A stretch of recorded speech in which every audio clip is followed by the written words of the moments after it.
अब हम डिस्कस करेंगे index question of page number 32 class 9th science atoms and molecules. Question number 1 है, in a reaction 5.3 gram of sodium carbonate reacted with 6 gram of acetic acid, the product were 2.2 gram of carbon dioxide, 0.9 gram water and 8.2 gram of sodium acetate. Show that these observations are in agreement with the law of conservation of mass. Question है, एक reaction हो रही है, उसमें 5.3 gram of sodium carbonate है, उसकी reaction 86.6 gram of acetic acid के साथ हुई, तो जो प्रोडक्ट बना 2.2 gram of carbon dioxide, 0.9 gram water and 8.2 gram of sodium acetate ये बना। तो हमें show that observation are in agreement with the law of conservation of mass. तो law of conservation of mass को ये ओबे करते हैं, ये हमें बताना है। सोडियम कार्बोनेट की रिएक्शन एथेनोइक एसिड के साथ हुई, तो sodium ethanoate plus carbon dioxide plus water हमें मिला। तो mass of sodium carbonate question में कितना दे रखा है, 5.3 ये गिवन है। मास ऑफ एथेनोइक एसिड ये 6 ग्राम दे रखा है, ये भी क्वेश्चन में गिवन है। मास ऑफ सोडियम एथेनोएट ये 8.2 ग्राम बना, और मास ऑफ कार्बन डाइऑक्साइड ये 2.2 ग्राम बना, और मास ऑफ वाटर 0.9 ग्राम बना। हमने लॉ ऑफ कंजर्वेशन ऑफ मास जब पढ़ा था, हमने देखा था कि कोई भी अगर रिएक्शन होती है तो रिएक्शन से पहले जो रिएक्टेंट रहते हैं उनका मास, और रिएक्शन होने के बाद जो प्रोडक्ट बनता है उनका मास, दोनों क्या रहते हैं, सेम। अगर ऐसा हुआ तभी ये law of conservation of mass है कि सारी chemical reaction law of conservation of mass को फॉलो करती हैं। तो देख लेते हैं। तो total mass before the reaction होने से पहले जो टोटल मास है सोडियम कार्बोनेट का कितना दे रखा है, 5.3 ग्राम प्लस एथेनोइक एसिड कितना, 6 ग्राम। 5.3 प्लस 6 कितना, 1.3 ग्राम। ये मिला कितना हमें रिएक्टेंट का। अब निकाल लेते हैं आफ्टर द टोटल मास।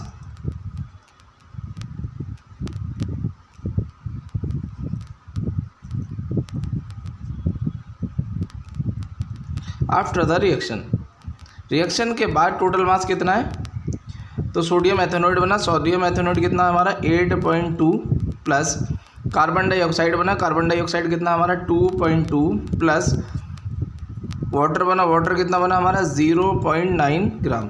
सबको ऐड करेंगे, जब सबको ऐड करेंगे तो ये भी कितना हमारा 1.3 ग्राम आया। हमने देखा कि रिएक्शन से पहले जो टोटल मास था सारा एलिमेंट का वो कितना था, 1.3 ग्राम था, और रिएक्शन बनने के बाद जो प्रोडक्ट बना उन सबके एलिमेंट का जो टोटल मास है वो कितना, वो भी 1.3 ग्राम है। यानी रिएक्शन से पहले और रिएक्शन के बाद मास क्या है, दोनों का सेम है। तो ये law of conservation of mass है। क्वेश्चन नंबर 2 है, hydrogen and oxygen combine in the ratio of 1:8 by mass to form the water. What mass of oxygen gas would be required to react completely with 3 gram of hydrogen gas.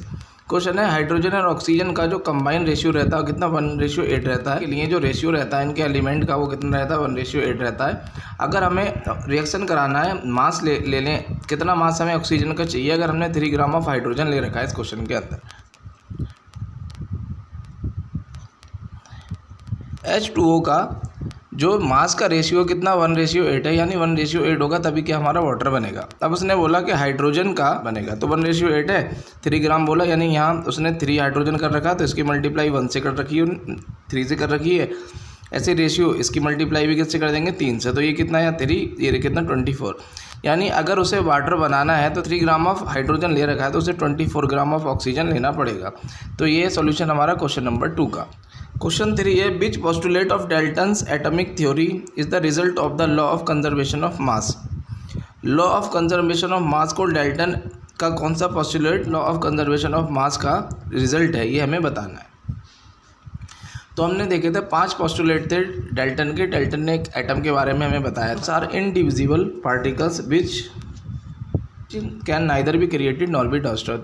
तो ये postulate result है law of conservation of mass का। अब question number 4 है, which postulate of Dalton's atomic theory can be explain the law of definite proportion. Law of definite proportion को Dalton का कौन सा पोस्टुलेट एक्सप्लेन करता है, ये हमें बताना है।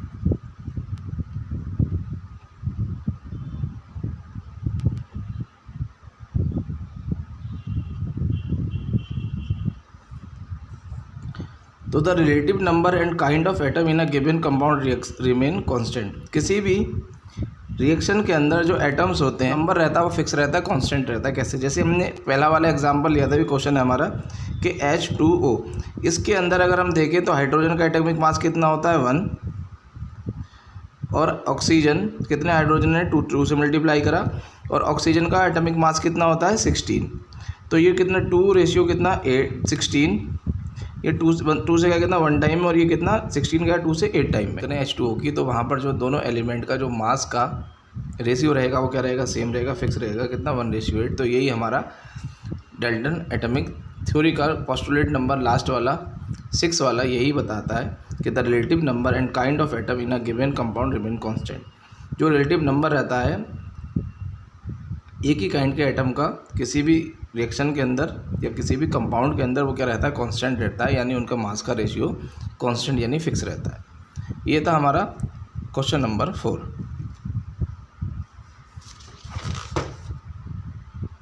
Index question of page number 35, class 9 science, atoms and molecules. Question number 1 है define the atomic mass unit. Why is it not possible to see an atom with naked eyes. Question number 1 है हमें define the atomic mass unit, atomic mass unit को define करना है। Question number 2 है why is it not possible to see an atom with naked ties. ऐसा क्यों possible नहीं है कि हम नेक टाइज से किसी भी एटम को देख सकें। दोनों के सॉल्यूशन बनाते हैं। Mass unit equal to exactly 1/12 the mass of one atom of carbon 12 is written as U। 1/12 mass of carbon atoms is equal to atomic mass unit. और एटॉमिक मास यूनिट को किससे दिखाते हैं U। जैसे हमें क्या करना है, किसी भी मास का, किसी भी एटम का अगर मास करना है, कैलकुलेट करना है, तो उसके लिए क्या बनाया, कार्बन 12, कार्बन के 12 पीसेस किए गए और एक पीस से उसको मेज़र कर लिया गया। तो डेफिनेशन है mass unit to exactly 1/12 the mass of one atom of carbon 12। Second part बनाते हैं why is it not possible to see an atom with naked eyes. ऐसा क्यों पॉसिबल नहीं है कि हम नेक डाइस से एटम, जो साइज रहता है एटम का बहुत छोटा रहता है, size of atom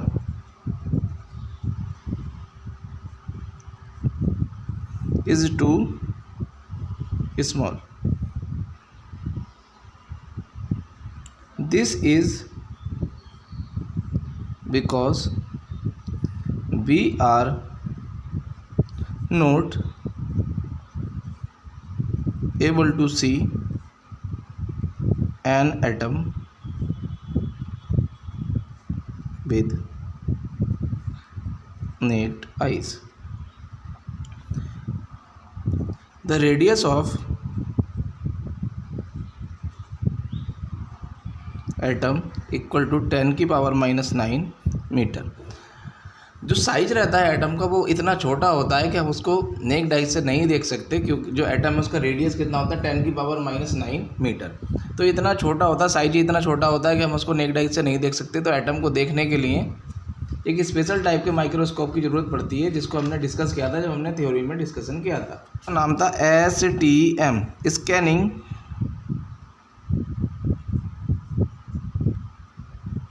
tunnelling microscope. तो स्कैनिंग टनलिंग माइक्रोस्कोप का यूज़ करके हम किसी भी एटम को देख सकते हैं। एटम का साइज बहुत ज़्यादा छोटा होता है, इतना छोटा होता है कि हम उसको नेक डाइस से भी नहीं देख सकते। और रेडियस जो रहता है एटम का वो कितना 10⁻⁹ मीटर रहता है। तो ये था सॉल्यूशन हमारा क्वेश्चन नंबर 1 और क्वेश्चन नंबर 2 का। इस वीडियो में डिस्कस करेंगे हम index question of page number 39, class 9 science, atom and molecules. Question number 1 है write down the formula of. हमें फार्मूला लिखना है इन सबका। पहला दे रखा हमें first sodium oxide, second aluminium chloride, third sodium sulphide, fourth magnesium hydroxide. तो इन सब के हमें फार्मूले लिखने हैं। तो फार्मूला लिखने के लिए हमें क्या पता होना चाहिए, वैलेंसी पता होना चाहिए, और जिस भी कंपाउंड जो है उसके अंदर जो एलिमेंट हो रहे हैं उनके हमें सिंबल पता होने चाहिए।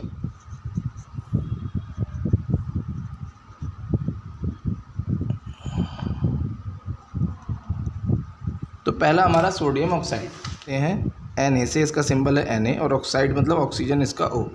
सोडियम की वैलेंसी होती है 1, ऑक्सीजन की वैलेंसी होती है 2। जब फार्मूला लिखते हैं तो इसकी वैलेंसी जाएगी इसके पास और इसकी वैलेंसी जाएगी इसके पास, तो कितना Na2O। ये फार्मूला बना हमारा सोडियम ऑक्साइड। सेकंड बनाते हैं एल्युमिनियम क्लोराइड।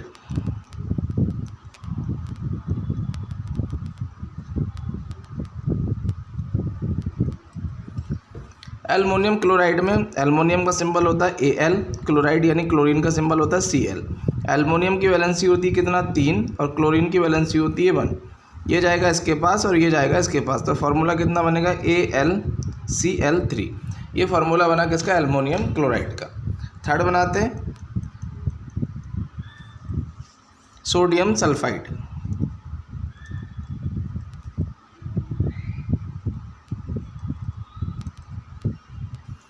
सोडियम सल्फाइड में सोडियम कितना Na, सोडियम का सिंबल होता है, सल्फाइड यानी सल्फर का सिंबल होता है S। अब सोडियम की वैलेंसी अगेन कितनी होती है 1 और सल्फर की वैलेंसी होती है 2। सल्फर की वैलेंसी जाएगी सोडियम के पास और सोडियम की वैलेंसी जाएगी सल्फर के पास, तो फार्मूला बनेगा कितना Na2S। तो ये फार्मूला बना हमारा किसका, सोडियम सल्फाइड। फोर्थ बनाते हैं मैग्नीशियम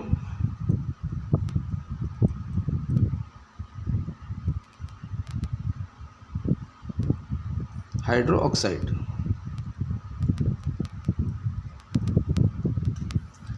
मैग्नीशियम हाइड्रोक्साइड, मैग्नीशियम का सिंबल होता है कितना Mg, हाइड्रोक्साइड इसका सिंबल होता है OH। मैग्नीशियम की वैलेंसी होती है कितनी 2 और हाइड्रोक्साइड की वैलेंसी होती है 1। ये जाएगा यहाँ और ये जाएगा यहाँ, तो फार्मूला कितना बनेगा MgOH। इसको ब्रैकेट में लिख लेते हैं और इसके आगे लगा देते हैं 2, तो MgOH2। तो ये था फार्मूला हमारा इसका। तो ये था सॉल्यूशन हमारा क्वेश्चन नंबर 1 का। अब हम करते हैं क्वेश्चन नंबर 2। क्वेश्चन नंबर 2 है write down the names of compound represent by following formula. ये कुछ कंपाउंड दे रखे हैं, उनके फार्मूला दे रखे हैं कंपाउंड के, हमें इनका बताना है कि इन कंपाउंड का नाम क्या है। पहला है हमारा Al2SO4 3 नेगेटिव, दूसरा CaCl2, तीसरा K2SO4, फोर्थ KNO3, फिफ्थ हमारा CaCO3। ये कुछ हमारे फार्मूले दे रखे हैं, हमें बताना है इन फार्मूले का कंपाउंड नेम क्या है। लिख लेते हैं। पहला है हमारा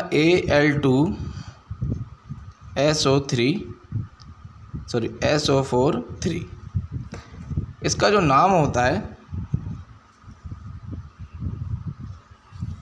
aluminium sulphate.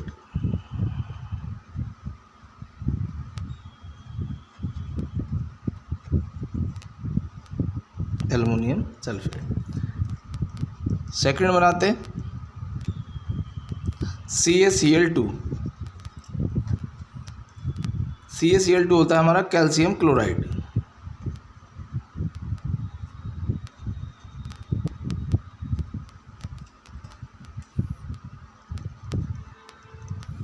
Third K2SO4। K2SO4 का नाम होता है potassium sulphate.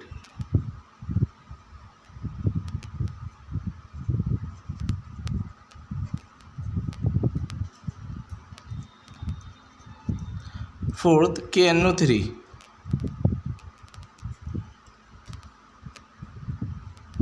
Calcium carbonate, sorry potassium carbonate.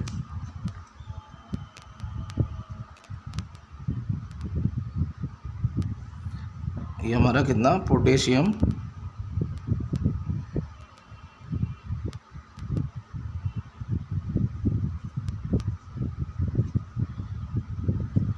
Carbonate.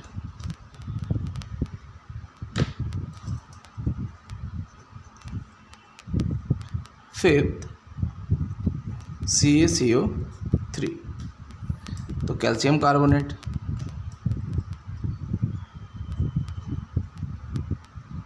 Calcium carbonate. तो ये कुछ हमारे केमिकल फार्मूला थे, ये उनके कंपाउंड नेम है। Al2SO4। जब भी SO4 आएगा तो सल्फेट आएगा, Al है तो एल्युमिनियम सल्फेट, Cl2 आएगा तो क्लोराइड आएगा, तो कैल्शियम है तो कैल्शियम क्लोराइड। SO4 सल्फेट ही आएगा, पोटेशियम है तो पोटेशियम सल्फेट। KNO3, जब भी NO3 आएगा तो ये हमारा कार्बोनेट आएगा, तो KNO3 है तो कार्बोनेट के साथ क्या लगा पोटेशियम, तो पोटेशियम कार्बोनेट। यहाँ COCO3 है तो CO3 आएगा तो वहाँ क्या आएगा कार्बोनेट हमारा, और Ca लगा तो कैल्शियम कार्बोनेट। तो ये क्वेश्चन नंबर 3 है what is meant by the term chemical formula. Chemical formula क्या होता है? अगर एलिमेंट का जो सिंबॉलिक रिप्रेजेंटेशन होता है उसी को हम केमिकल फार्मूला लिखते हैं। कोई भी एलिमेंट दे रखे अगर हम उनको सिंबल लिख लें और उनकी वैलेंसी का यूज़ करके उसको लिख दें तो वो हमारा क्या बन जाता है? केमिकल फार्मूला बन जाता है। सीधे सीधे हम डेफिनेशन बोल सकते हैं the symbolic representation of a element is known as chemical formula.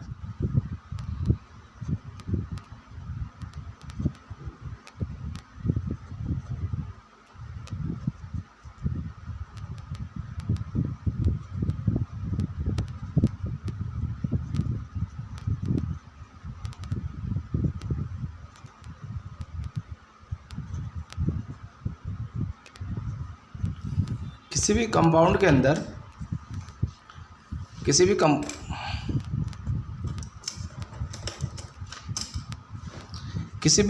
के अंदर जो एलिमेंट का सिंबॉलिक रिप्रेजेंटेशन होता है उसे केमिकल फार्मूला बोलते हैं। इसका एग्जांपल लिख लेते हैं। एग्जांपल कितना हम वाटर का जो कंपाउंड है इसका जो सिंबल होता है कितना H2O।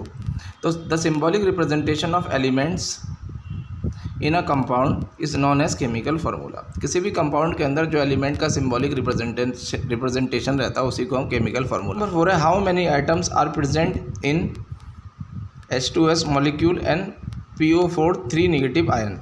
कितने नंबर ऑफ एटम्स होंगे प्रेजेंट इन दो कंपाउंड के अंदर, ये हमें बताना है। H2S मॉलिक्यूल के अंदर और दूसरा हमारा PO4 3 नेगेटिव आयन के अंदर। करते हैं।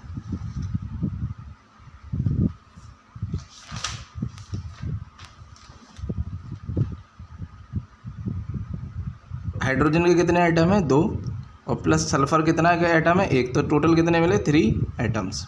तो पहले वाले में टोटल 3 आइटम। दूसरे में देखें फॉस्फोरस के आइटम कितने हैं? 1 प्लस ऑक्सीजन कितने हैं? 4। तो ऑक्सीजन के आइटम कितने हैं? 4। तो आंसर कितना? 5 आइटम्स। तो लिख लेंगे कितना?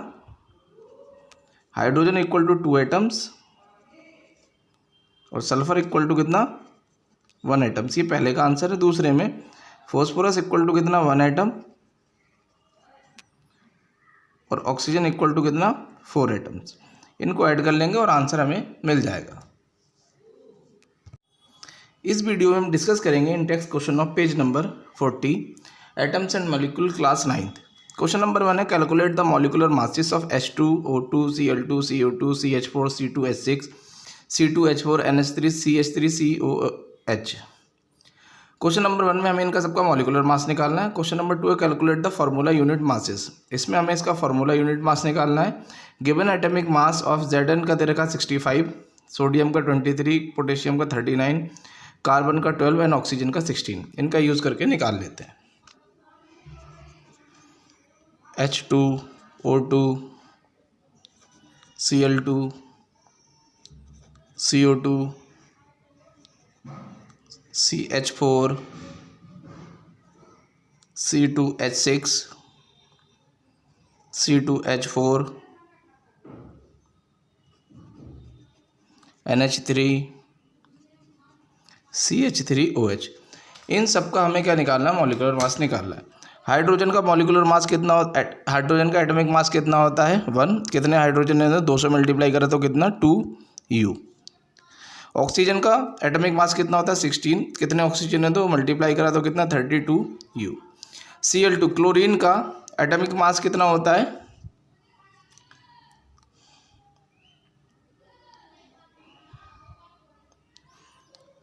35.5। कितने क्लोरीन है? 2 मल्टीप्लाई करा तो कितना हमारा ये?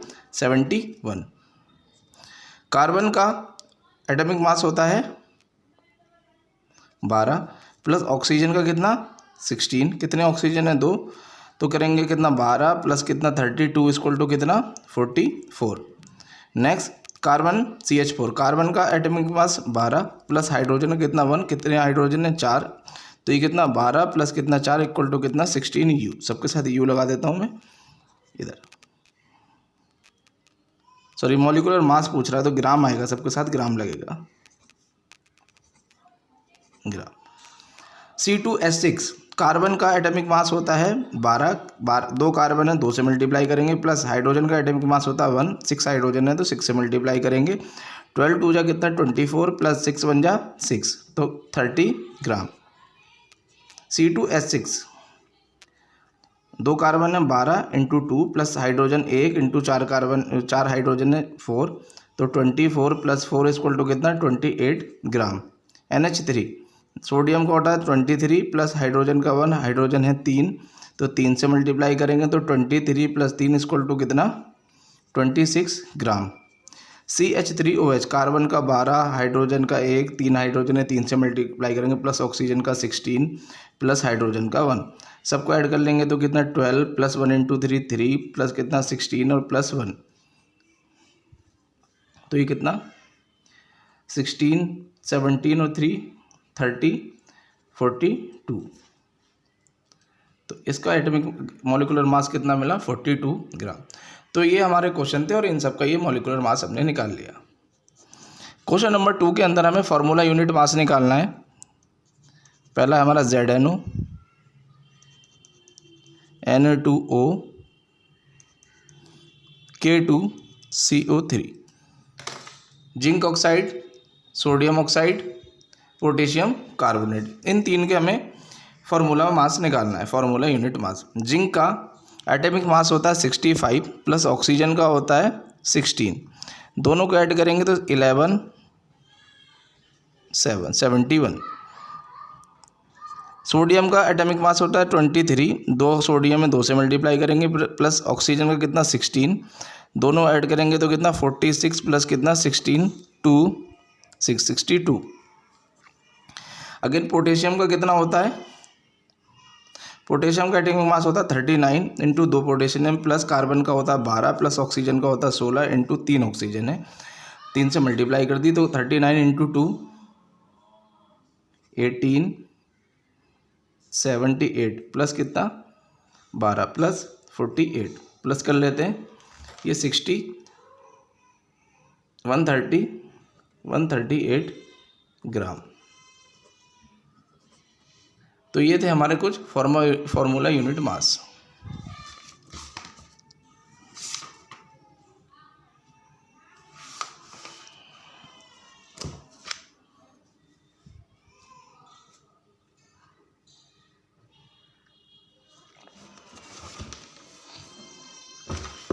One mole of carbon atom weight, 1 mole of carbon atom का जो वेट दे रखा है वो 12 ग्राम दे रखा है। What is the mass in gram of 1 atom of carbon, तो उसका मास कितना होगा एक एटम ऑफ कार्बन का, ये हमें बता। 1 mole of carbon equal to 12 gram, 1 mole of carbon 12 gram है, तो 1 मोल में कितने एटम होते हैं, 1 मोल में एटम होते हैं 6.2 इंटू 10 की पावर 23 एटम्स, ये हमारा एवोगैड्रो नंबर है, ये इतने एटम्स होते हैं 1 मोल में। तो 6.2 इंटू 10 की पावर 23 एटम्स ऑफ कार्बन में कितना 12 ग्राम कार्बन होता है, यानी 6.02 इंटू 10 की power 23 atom of carbon 12 gram of carbon के इक्वल होता है। हमें एक एटम का निकालना है तो 1 atom of carbon equal to 12 ऐसे रहेगा और ये चला गया डिवाइड में, तो 6.02 इंटू 10 की पावर 23 इक्वल टू 12 ऐसे रहा, तो ये 6.02 इंटू 10 की पावर 23 प्लस का ऊपर गया तो माइनस का 23 बन गया। इसको इससे डिवाइड करेंगे तो आएगा ये हमारा 0.199 इंटू 10 की power minus 23 atoms. Question number 2 है which has more number of atom, 100 gram of sodium और 100 ग्राम ऑफ आयरन, किसके पास नंबर ऑफ एटम ज़्यादा होंगे, 100 ग्राम ऑफ सोडियम के पास या 100 ग्राम ऑफ आयरन के पास, ये हमें बताना है। एटॉमिक मास ऑफ सोडियम दे रखा है 23 और एटॉमिक मास ऑफ आयरन दे रखा हमें 56। 100 gram of sodium,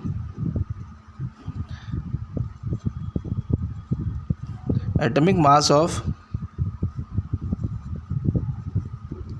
sodium Na कितना दे रखा है 23, निकाल लेते हैं तो होता है number of moles equal to कितना मास अपॉन मॉलिक्यूलर वेट, ऐसे निकाल लेते हैं। नंबर ऑफ मोल्स का एक फार्मूला और होता है कितना n अपॉन n नॉट, यानी नंबर ऑफ जो गिवन नंबर ऑफ एटम दे रखे हैं upon Avogadro number equal to number of mole, तो दोनों n के इक्वल है तो लिख देता हूँ मैं, तो कितना n अपॉन कितना n naught equal to mass upon कितना मॉलिकुलर मास, एन हमें निकालना है, एन जीरो कितना होता है 6.02 इंटू 10⁻23 इक्वल टू मास कितना दे रखा है 100 ग्राम और मॉलिकुलर मास कितना होता है सोडियम का 23। तो n इक्वल टू कितना 100 इंटू 6.02 इंटू 10⁻23 यहाँ गया और नीचे कितना चल रहा है 23। तो n इक्वल टू सॉल्व करेंगे तो आ जाएगा 602 इंटू 10⁻23 अपॉन कितना 23।